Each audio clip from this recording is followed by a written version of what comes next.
We are being ageist anytime we make an assumption about someone on the basis of how old we think they are, mostly too old, because air quotes around that, because we live in such a youth obsessed society, but too young. Also, young people experience a lot of ageism. It's any judgment.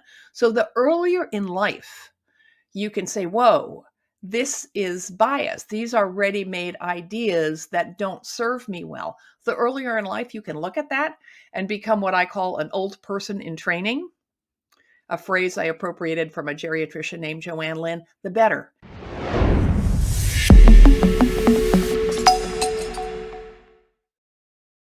Well, it's a manifesto against ageism. That's what Ashton Applewhite, our author and activist that's joining us today in the Parent Project studio, is going to talk to us about. And we're going to bring that into conversation about the power of words when we're talking with our loved ones, and we're helping all of us age together in a way ahead. Ashton, thank you so much for joining us in studio. My pleasure. I like the way you said we age together, because everyone wakes up a day older. I believe that. I believe that is absolutely true. It's not just something sad that old people are doing. Right. Well, and look, success for us, for success for any of us, is everybody crossing the line together. I don't know, none of us wake up and think you can tackle this without everybody finding peace at the end. So it's also, I've heard you talk several times with a great tongue-in-cheek humor to it. Actually, it's not even tongue-in-cheek. It's just great humor to it. It is a shared end state. And there's an element of that. Tell me, look, I think I really want to dive in against that. Death. And death is scary. Death is scary for a lot of different reasons. Death sits at the ends of what we think we know, or we at least talk about a lot of aging. It's aging and then to death. And we forget that aging happens to all of us. How is it? Not only that. Well, yeah. Talk to us about the manifesto. Talk to us about how you want to tackle this. Well, death is scary. One of the many things I didn't know when I started this project was that the longer people live, the less they fear dying.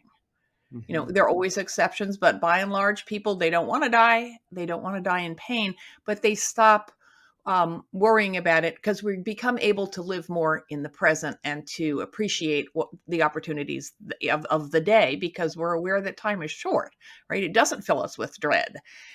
And certainly part of our cultural reluctance to deal with aging has to do with fear of mortality, because older people, we have less road, ahead of us than behind. That's for sure. However, in an ageist world, we conflate aging and dying. Dying is a discrete biological event that happens at the end of all this living. People may look at me and think I'm ancient, but they don't think I'm dying. So I think we have to be careful not to say, ooh, too scary, don't want to think about the whole thing, and separate out. We do need to address end of life issues. We do need to acknowledge that we're mortal, and acknowledging that we're aging is a pretty basic step there. I'm not saying there's no relation, but I really don't like it when people bundle it all up into something super scary that we can't think about, because we are aging from the minute we are born, and we are only dying at the very end of that road. I think it's a good perspective.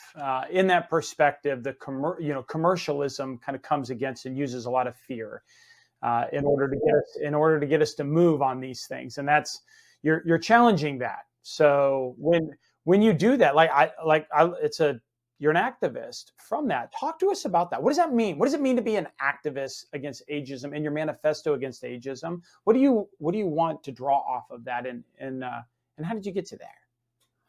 Well, that's a lot of questions. I have a friend who did a project about women climate activists in her neighborhood, in her area.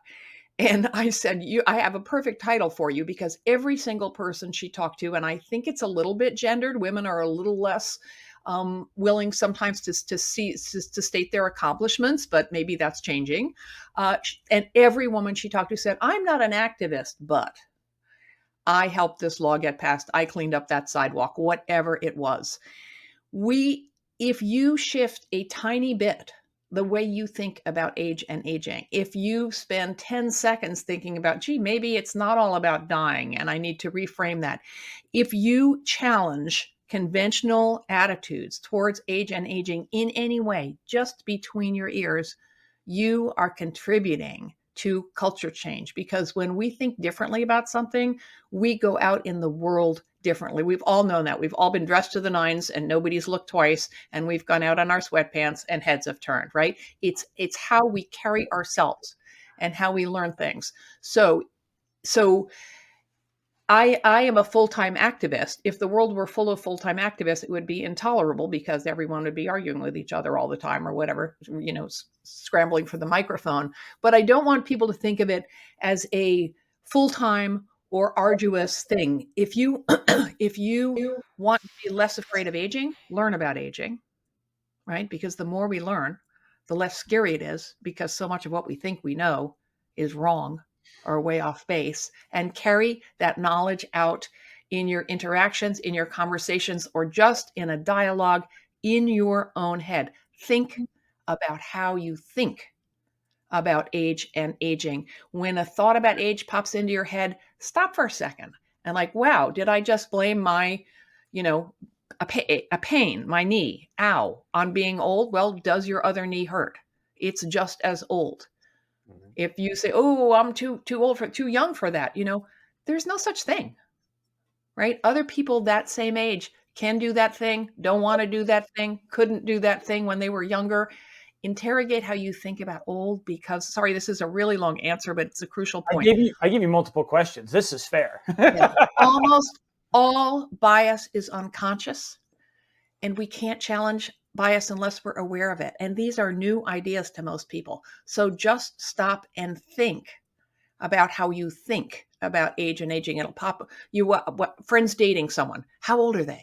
We all want to ask that question. Why do we need to know? Why is it so important? That's what I mean. That you can't get it wrong.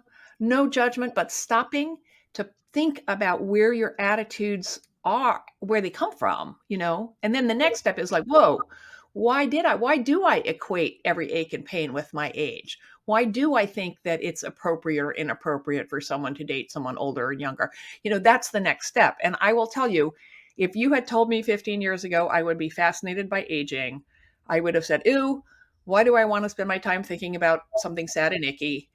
And aging is how we move through life. It Yeah. touches on every aspect of being human, on every domain of inquiry. It is more interesting all the time. So just think about it a tiny bit, and you might, I guarantee you'll think differently, and you might end up as intrigued as I am. So you now have been able to communicate your message to millions of people. I've seen at least one or two different videos that are approaching or have gone over 2 million views off of that. I think you're one of the TED Talks for sure is. You've been introducing this. You've been talking on this for some time. You and I, the first time I've heard you talk through this was maybe 5 or 6 years ago or so. Your points continue to be relevant. They land well. Is there a time in someone's life that you see they're more open to others to hearing the message of the dangers of ageism and what you're saying? Is there a time that are you seeing anything like that? Any kind of patterns with success and where to land as we start systemically really working through your calling into society today? I don't think there's a particular point at which people, along the lifespan. I am co-founded something called the Old School Anti-Ageism Clearinghouse, which is a repository of all kinds of vetted free resources to educate yourself about ageism and what we can do about it. It so happens that my two colleagues are in their 30s. They got the memo, much younger than I got the memo. I got the memo being, gee, maybe I should think twice about my attitudes towards aging and where they come from. Much younger than I did. We are being ageist anytime we make an assumption about someone on the basis of how old we think they are, mostly too old, because air quotes around that, because we live in such a youth obsessed society, but too young. Also, young people experience a lot of ageism. It's any judgment. So the earlier in life you can say, whoa, this is bias. These are ready-made ideas that don't serve me well. The earlier in life you can look at that and become what I call an old person in training, a phrase I appropriated from a geriatrician named Joanne Lynn, the better, because then you are less likely to get sucked into these toxic messages about how a wrinkle is the end of your life, old people are boring, the years ahead are something to dread and fear. So that I love. We've got an audience, and our primary audience that likes to that joins us and follows is an audience that maybe this is a new message to, but what's not new is what they share in common is in front of them lies having to communicate into a parent. And notice I think I held back and didn't say aging parent off of that, a parent, right? And they want to age with. They want to age with, right? It's a whole family, everybody aging into this problem together. Words really matter. And this is one that does. I got to tell you, I mean, in the last 6 years of this venture, I have heard a lot of opinions on seniors, on the word seniors, and on aged, and on aging, and on, in whatever it might say, the golden generation or generation, using generational labels, right? From millennials to this or to that, or it is all right. I mean, there is so much that sits out there. One thing that seems a good common string as we started to try to resolve on stuff was to understand the context in which we use it might make sense in a particular venue, but not across the board in all venues. Never. Yeah. Every individual is different. Every parent-child relation is different. Every family is different. Every culture is different. So there is never a one-size-fits-all solution. I mean, I think I'm struck by your framing, and it is what you do. So I'm not. I don't mean to attack you at all, but it is framed in the culture as aging into this problem, right? Because when things are problematized, then people can sell us solutions to them. And if we lived in a communitarian society where we lived in community, where we could walk to be in, wouldn't need to drive, wouldn't be isolated, wouldn't live in houses that are miles apart, etc., and where there were social supports and where people paid care, there was, subsidized care for people of all ages, so people could earn a living wage doing this really important work, and paid child care so that people who have children at home could have more free time to do what they wanted, look after their own lives. In addition to caring, if we had these structural supports, it wouldn't be a problem. Aging is not inherently a problem. It is a natural, beautiful, powerful, fascinating process that unites all humans on Earth. Yeah. Well, but the world we live in doesn't have that approach. Okay.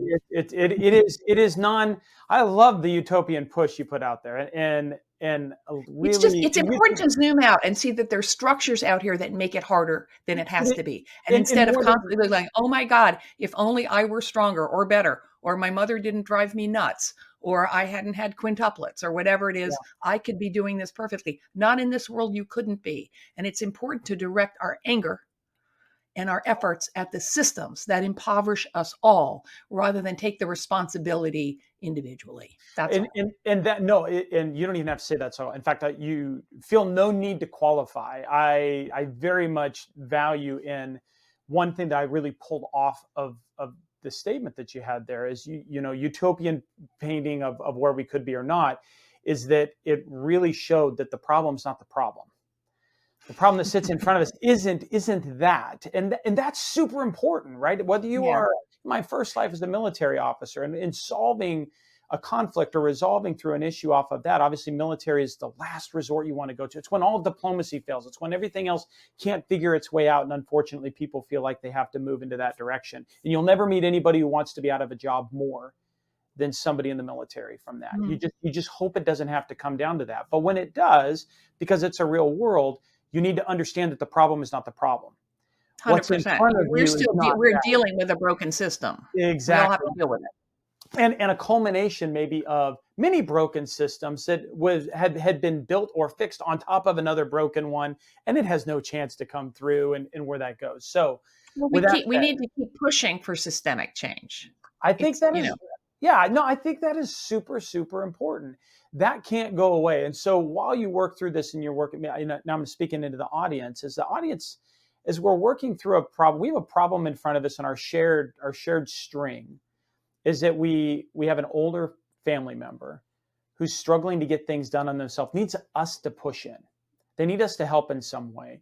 One challenge that we want to make sure that we make clear is that the way in which we do that really matters.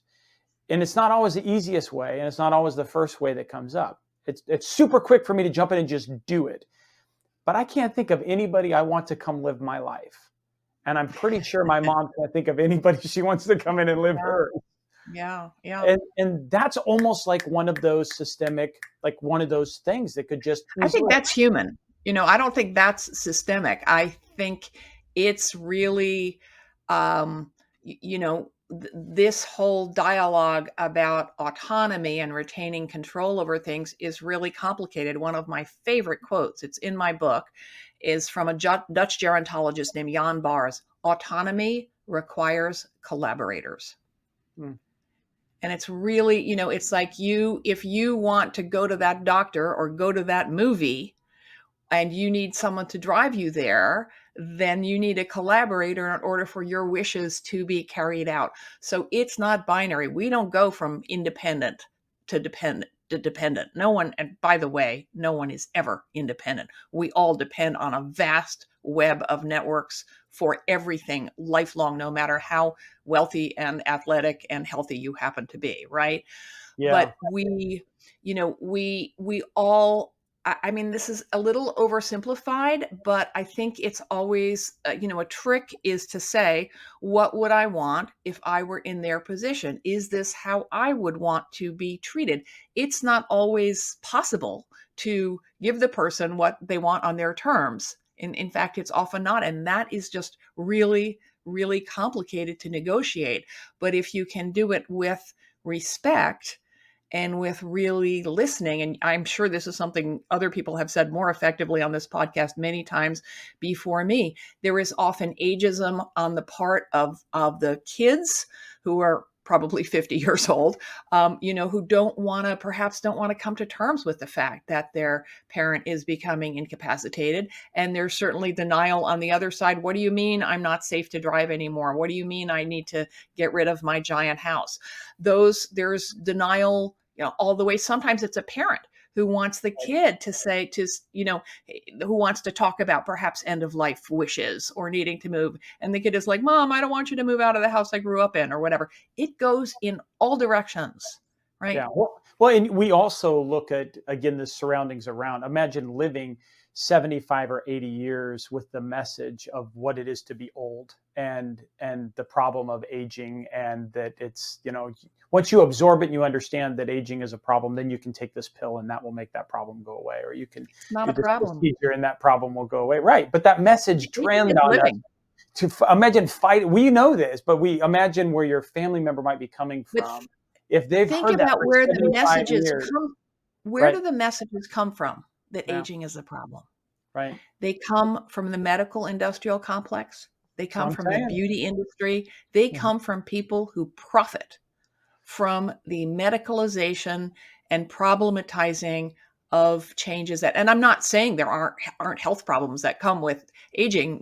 Cognitive decline is not inevitable. Your body is going to work less well. So I'm not saying just, wish it away with a happy attitude, but no one makes money off satisfaction. There is always some, and we live in a super capitalist society where that's why there's so much money in age tech. It's like, oh, a robot will fix it, like fix caregiving. I'm sure you've had talk about that. Robots can be a huge help, but they are not going to be a substitute for human, companionship. But people can make money selling robots, and they can't make money selling, care. Yeah. Well, I mean, they can, but you know what I mean. I do. And you bring up an interesting thing. I mean, we happen to be in a society that is really, a capitalist society here in our time here in the United States, when we're filming this. But the same challenges exist in many areas of the world that don't have that type of problem. So there's some, there seems to be some, there's some, well, I think earlier you said there's something in being human. There is something in being human about the process of aging that comes with it. It doesn't mean it's everything that we've been told it is. And being No, able it to is. challenge that and sort that out is what I hear you saying is really important. Right. I mean, this sounds semantic, but it's important to separate aging from disease. Aging is not a disease. Yeah. Aging is living. There are changes, physical changes and often cognitive changes that are age related, but they are not caused by your age, because otherwise everyone who is 65 would have a same set of challenges and capacity. And the defining characteristic of later life is heterogeneity, diversity. The longer we live, the more different from one another we become, right? Every newborn is unique, but 17-year-olds are way more alike socially, developmentally, physically, cognitive than 37-year-olds. So the older the population, the less the age of the person tells you about them. So that's just sort of this ultimate paradox of the idea that, at 65, we're stop being able to work, or we Mm. totter off the abyss and become the elderly. I mean, what a depressing phrase, which suggests we join some homogenous group when the opposite is literally, biologically, scientifically, cognitively true. The Yeah. opposite. Yeah, I remember hearing you talk previously about that, about how we are often very quick to group everybody, 65, maybe even just 70 and up, that might go live in retirement communities or senior communities or something to that, as one mass of people, and they can cover like 2, 3 generations of people, like 3 decades of age that might Right. actually sit up And there those in that people area. from 60 to 90 are way more different from each other than Yeah, 30-year-olds are different from 60-year-olds, right, right. right? And I mean, and a good trick of the mind, something way to challenge yourself is, you know, look around at a given age and think of how different people that age are. You know what? High school reunion, right? We go and we look around, and people look so different from each other because they have aged. They have each, it's tricky. They're all the same age still, but some of them have, have had different challenges. Some have had different opportunities, and it shows in how we are in the world, right? And that diversity continues to amplify over our life courses. That's great. That's great. You know, what is what's the biggest win of being aware of ageism? If you are a 50 to 65-year-old working mom out there who's having to communicate with a parent who maybe, is or hasn't lived into a whole life of being told what old is, and you really want to help that person in the best spirit, what's the benefit of absorbing what you lay down in ageism and being aware of that?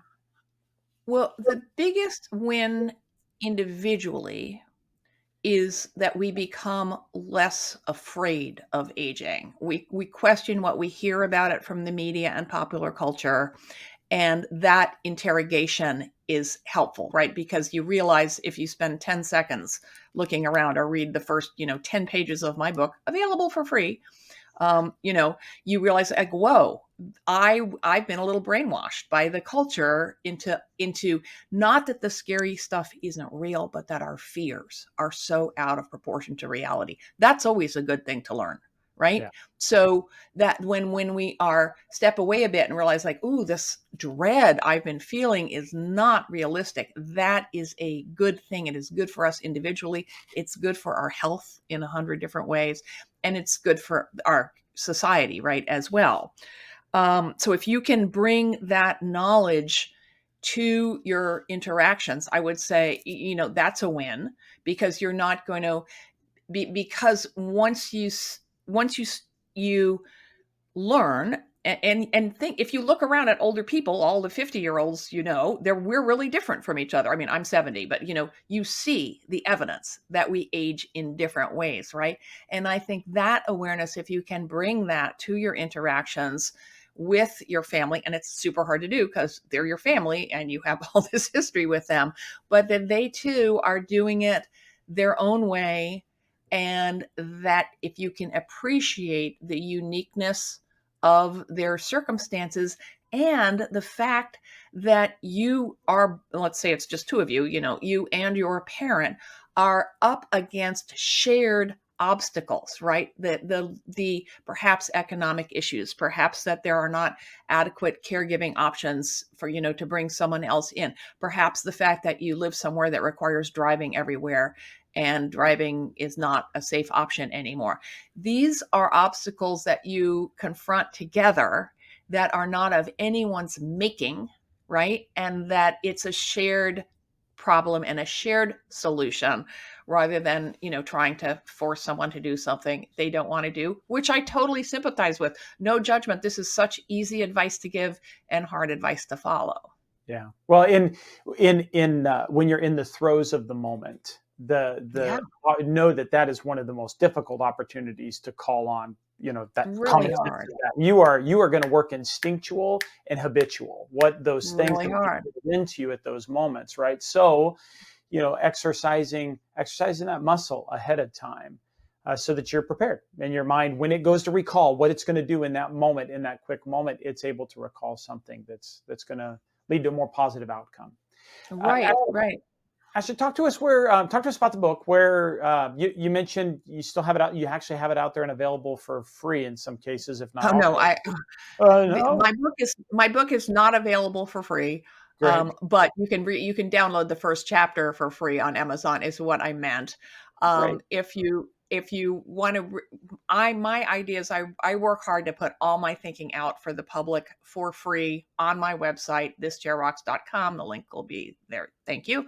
And I have been blogging about this, thinking out loud in blog form for 15 years now, and it's searchable by topic. So if you want to learn about, the effects of ageism on your health, search under health. You can find all the things I've thought really easily and almost all free. And also the Old School Anti-Ageism Clearinghouse, oldschool.info, hundreds of free resources. Everything is free except the books. We can't help that. Infographics, videos, animations, podcasts. So the best thing you can do is to learn about age and aging, because because all change starts within. I mean, cheesy but true. Probably the Buddha said it, or Gandhi, not me. But once you see your own bias, which is what happens, you're like, wow, I didn't know this. Wow, I didn't know this. Wow, I didn't know this. I'm part of the problem. The minute, which is uncomfortable, but that's the necessary first step. Then automatically what happens is you start to see it in the world around you. You see that there are no old people in billboards. You see people saying disgusting things about presidential candidates. Someone just wrote in a big national magazine in the Atlantic about a presidential candidate that he was older than the barcode and the something and the something. And he looks it. That's not okay.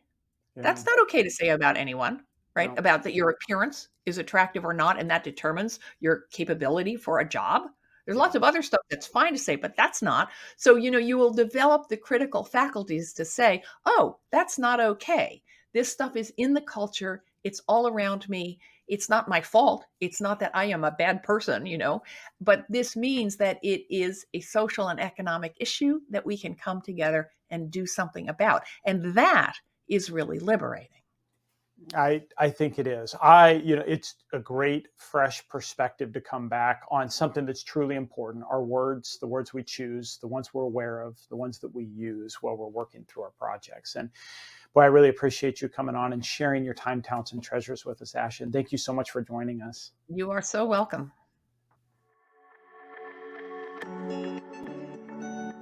Well, that's it for the team this week, and thanks for joining us. If you've enjoyed the content, remember to subscribe and to share this episode on the app that you're using right now. Your reviews and your comments, they really help us expand our reach as well as our perspective. So if you have time, also drop us a note. Let us know how we're doing.